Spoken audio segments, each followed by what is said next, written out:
Look around you. What do you see? You see good people struggling, while evil people flourish. It seems unfair, doesn't it? You might even ask yourself, why should I bother being a decent human being if the universe doesn't care about my morality anyway? You would be right on the money if you made that observation. Our modern societies are not built on fairness, justice, or any other virtue. Instead, our social structures are maintained by a few key factors: power, greed, and self-interest. That is what drives our economy, politics, and interpersonal relationships.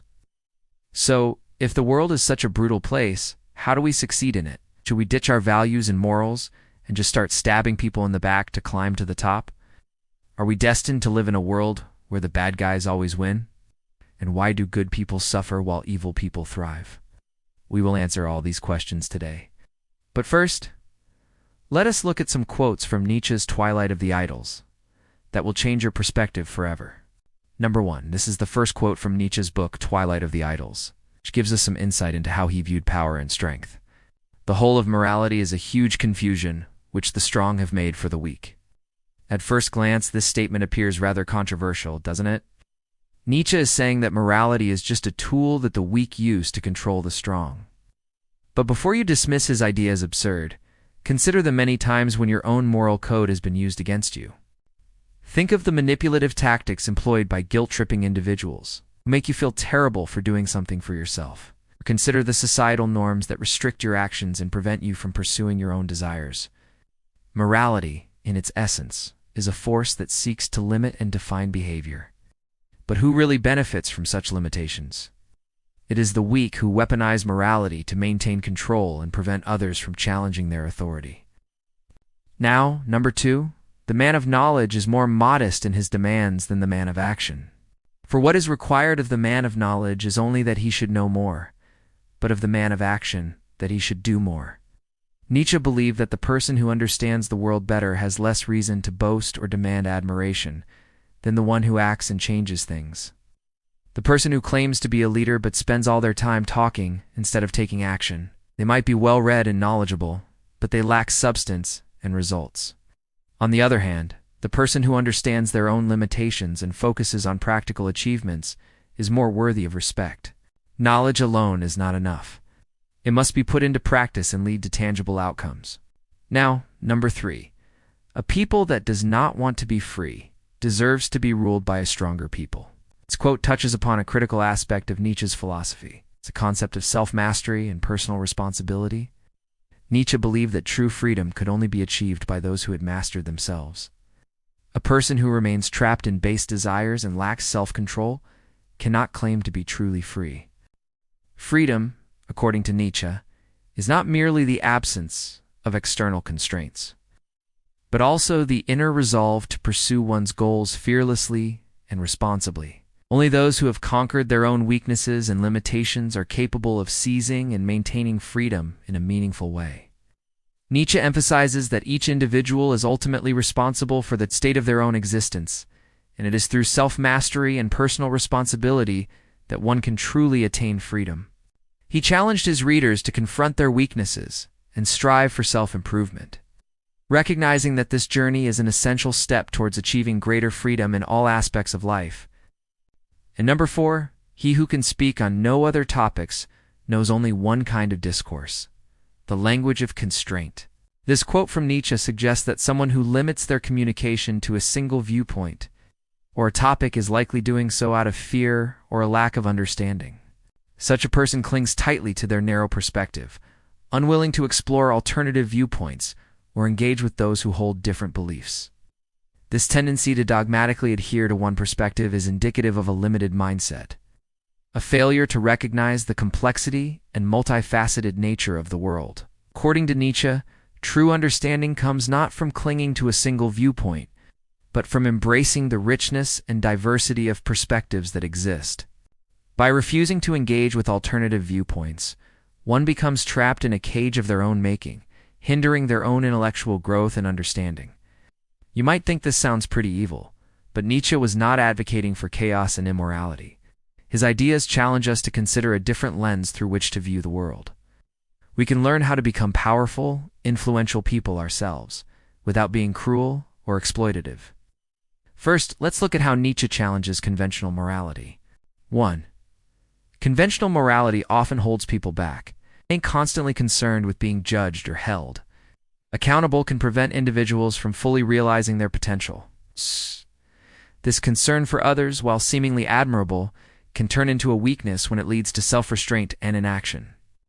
This is not to suggest that empathy and concern for others should be discarded.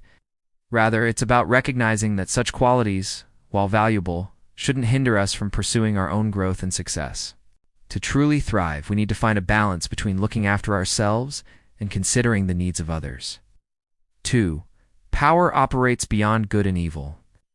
Nietzsche argued that conventional morality is a product of the herd mentality, a way for the majority to control those who don't conform. True power, however, exists beyond this binary of good and evil. It is amoral, meaning it operates according to its own set of principles and values, rather than those imposed by society. This doesn't imply that those in power are inherently malicious, but rather that their primary concern is maintaining their position of power.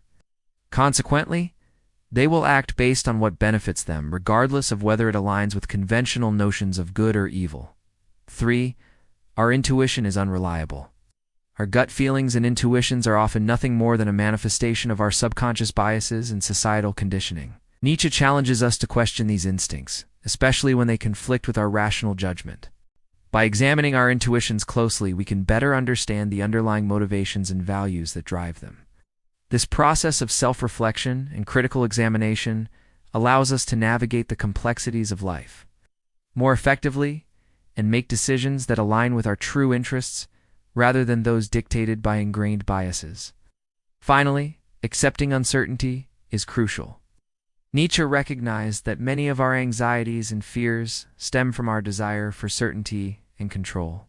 However, he argued that such certainty is often unattainable, and that we must learn to embrace uncertainty as a fundamental aspect of existence. By acknowledging and accepting the inherent uncertainty in life, we can free ourselves from the burden of seeking absolute certainty and find a more authentic and fulfilling way of living. Now, let's move on to the second part of the video. Here are 5 ways that anyone can become powerful. 1. Cultivate strength. Cultivating strength is essential for becoming powerful. Strength can manifest in various forms, including physical, mental, emotional, and intellectual strength. Developing a strong mind and body not only helps in overcoming obstacles, but also in pursuing one's goals fearlessly and effectively. Through consistent effort and discipline, one can enhance their strength and resilience, enabling them to tackle challenges head-on and emerge victorious. 2.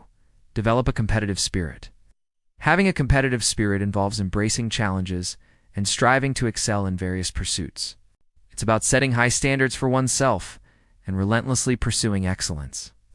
Individuals with a competitive spirit constantly seek to improve, and they are driven by the desire to outperform others and achieve top-level success. 3. Prioritize self-development. Prioritizing self-development is crucial for becoming powerful, as it involves continuously working on personal growth and self-improvement. This includes acquiring new skills, expanding one's knowledge, and developing a positive mindset. By investing in oneself and one's own development, one can enhance one's abilities and better navigate the complexities of life, ultimately becoming more powerful in the process. 4. Build strategic thinking skills. Strategic thinking involves planning ahead and anticipating potential outcomes and consequences. By developing strategic thinking skills, one can make more informed decisions and take proactive steps towards achieving their goals. This allows for a greater ability to influence events and situations, ultimately contributing to one's overall power and effectiveness. 5. Embrace calculated risk-taking. Calculated risk-taking is an essential aspect of becoming powerful, as it involves carefully assessing potential risks and making deliberate choices to pursue opportunities for growth and advancement. By embracing calculated risk-taking, one can break out of their comfort zone, explore new possibilities, and position themselves for greater success and influence. Becoming powerful is not about embracing immorality or trampling on others. Instead, it's about self-mastery, calculated risk-taking, and continuous self-improvement. Let's embrace the lessons from Nietzsche and strive to become the best versions of ourselves. Thank you for watching. Subscribe for more videos like this and leave a comment below if you have a quote that inspires you. We appreciate your support and hope to see you in our next video.